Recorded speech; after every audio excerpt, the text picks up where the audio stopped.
welcome to Confused Reviews, where Cartoon Drawing reviews movies. And I love the 70s buddy cop show, Starsky and Hutch. Sure, it's cheesy, and it's not off winning Emmys, and it's no Breaking Bad, but it's a show where two cops take down bad guys in their gorgeous car. It's fun, popcorn entertainment that I enjoyed as a kid and still enjoy today. And 25 years after the original show ended, in 2004, they adapted these characters to the big screen in Starsky and Hutch. It tells the story of David Starsky and Ken Hutchinson, two Bay City cops who team up to take down a drug lord. Sounds like your average buddy cop movie, right? Lethal Weapon, Bad Boys, Tango and Cash, The Nice Guys, so on and so forth. But this is based off of one of the first buddy cop series. So, will Todd Phillips treat these characters and story with respect? Wait, Todd Phillips? Where do I remember that from? Oh, shit. Alright, let's just jump into this movie and see if it's a faithful adaptation or just a movie made solely for its name recognition. This is Starsky and Hutch. So the film begins with the Dimension Films logo, and being that they've made turds like this, and especially this, safe to say I'm very worried. We're then introduced to our main villain, Reese Feldman, played by Vince Vaughn. He then gets mad at two of his goons because they lost a plane. How do you lose a plane? How do you lose a plane? Exactly. I know he's the bad guy and all, but that is kinda stupid. We got 3 out of 4 planes in. That's still a lot of coke. Hey, stop right there. We're only a minute in and they're already throwing in obvious product placement. Oh. It has come to my attention that they were actually referring to the drug, not the delicious beverage. That actually makes a lot of sense. He then whips his gun out and proceeds to lecture the flunkies and how it costs money. Again, I gotta agree. Say you were selling, desk chairs, instead of an illegal drug. Imagine someone lost 25% of your product. You'd be pissed too. So pissed that you'd point a loaded gun at your own fucking face while giving a speech. Oh yeah, he kills the guy. Well, whatever. We're then introduced to David Starsky, played by Ben Stiller, who is pursuing a criminal whilst giving a monologue. My name is David Starsky, and I'm a cop. I thought you were a milkman. Thanks for clearing that up. Next, we see Ken Hutchinson, played by Owen Wilson, is also giving a monologue, but his is not about how he's a cop to protect and serve, mostly to infiltrate gangs and gain some extra money. My name is Ken Hutchinson, and I'm a cop. I thought you were a deli store owner in Phoenix. Thanks for the clarification. Starsky is then reprimanded by Captain Dobie, played by Fred Williamson. Hutch is brought in, and as expected, they become partners. Reese then talks to Kevin, played by Jason Bateman, who was in such hit films as this. I still have nightmares about it. They head into a meeting where Terry Crews is there for some reason, and they explain their new drug. New Coke. Because New Coke worked so well the first time, everyone's just going to love this, and it will be around forever and be a success. Oh wait, New Coke sucks. Shit. We then meet Huggy Bear, played by the legendary Snoop Dogg. After some cute banter from our two protagonists, they have a meeting with Huggy about the plot, when suddenly Starsky flips out because Huggy's men don't have gun permits. He then gets startled and shoots the lizard's tail off. Smooth. As Hutch is leaving his house, he runs into Willis. Oh, there he is. What's going on, Willis? What you talking about, Willis? Oh, there he is. And where is Willis? There he is! Later, the two go on patrol when Starsky shows Hutch one of the coolest cars ever, a red Gran Torino called Zebra 3. They head to the marina and find a dead body, and Hutch tries to push it away and Starsky points a gun at him. Geez, who are you, Vince Vaughn? After that, they head to eat where Starsky is messed with by Chris Penn? Weird. They look through the wallet and find something interesting. Reese Feldman Corporation. What do you call that? A business card? They head to Reese Feldman's place and question him about the corpse, but something seems suspicious.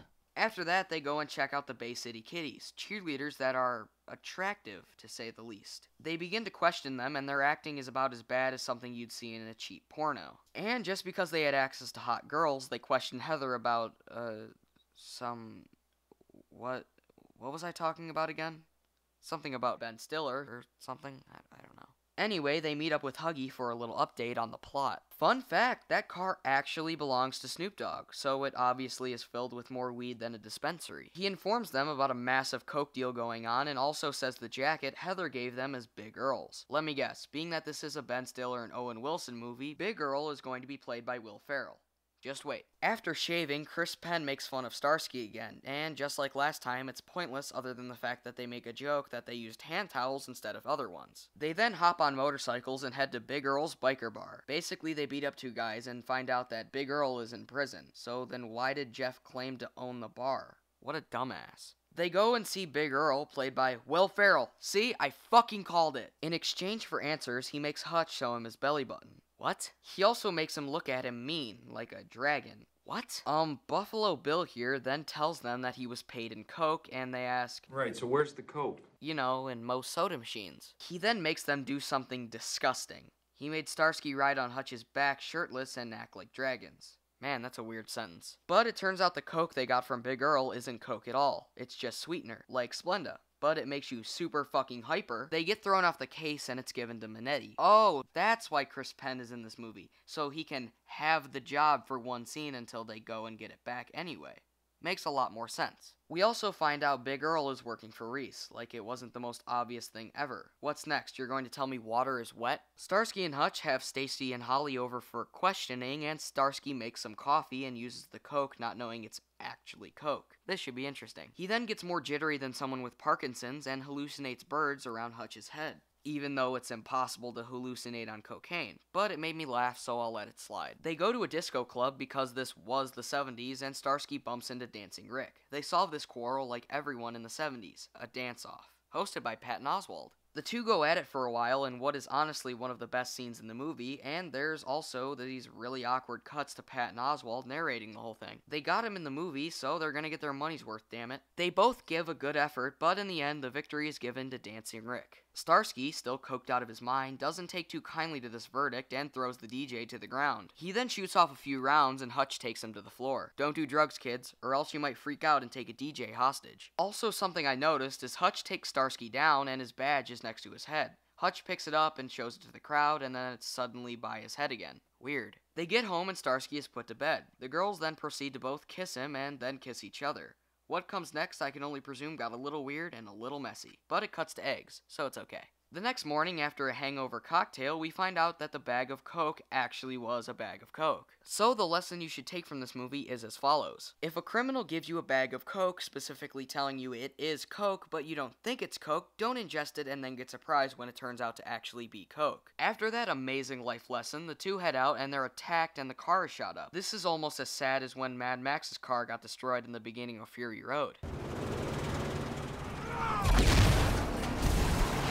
They track down the shooter and they try to apprehend the suspect when his kid starts throwing knives like a maniac. They eventually do capture him and take him in. Starsky decides to play a game of Russian roulette, and the bullet he originally hid in his sleeve falls back into the barrel, and the following scene is priceless. You crazy!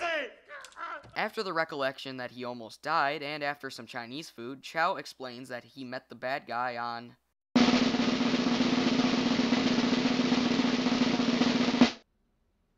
It's a yacht. Oh my god, Reese Feldman has a yacht. He must be the bad guy. Oh wait, I've known that since the beginning of the damn movie. Starsky and Hutch then decide to ambush Reese's daughter's bar mitzvah by dressing up as mimes. After one of the most awkward scenes ever put to the silver screen, Starsky comes to the conclusion that the cocaine must be in Reese's garage. He then blows 6 shells into the garage door and it turns out it was a pony. Which then dies because Starsky's dumbass shot at it. Good job, guys. You did good. They then get suspended indefinitely, and being that this is a buddy cop movie, Hutch finds out that Starsky requested for a transfer, and they distance themselves for a little while. After the classic sadness montage, Huggy knocks some sense into Hutch, and Willis makes Hutch's house explode.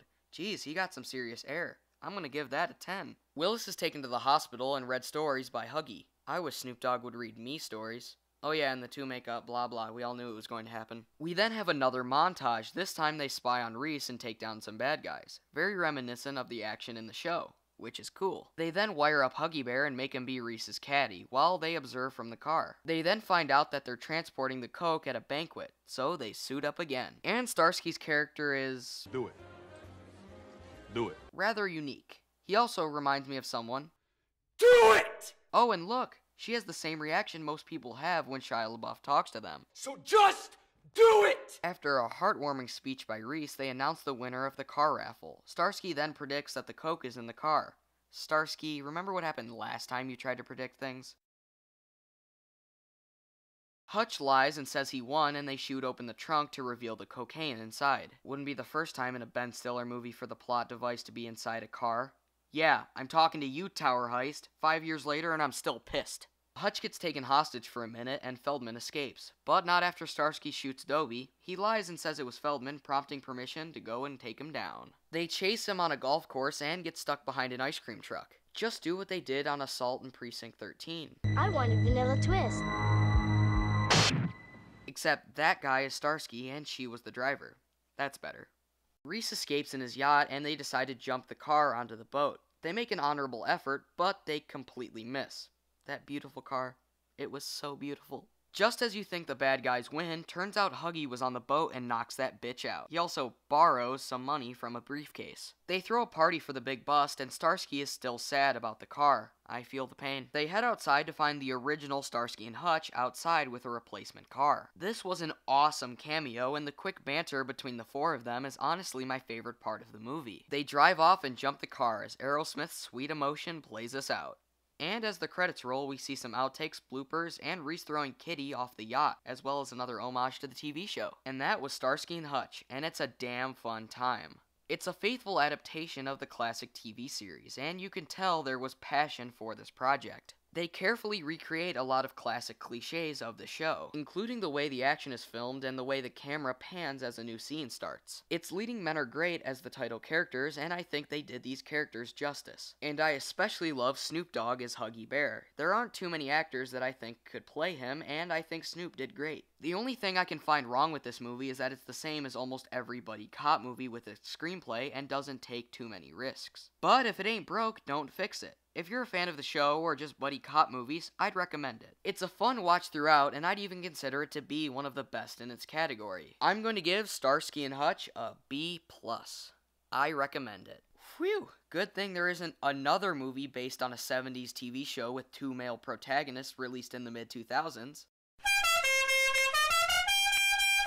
Oh shit.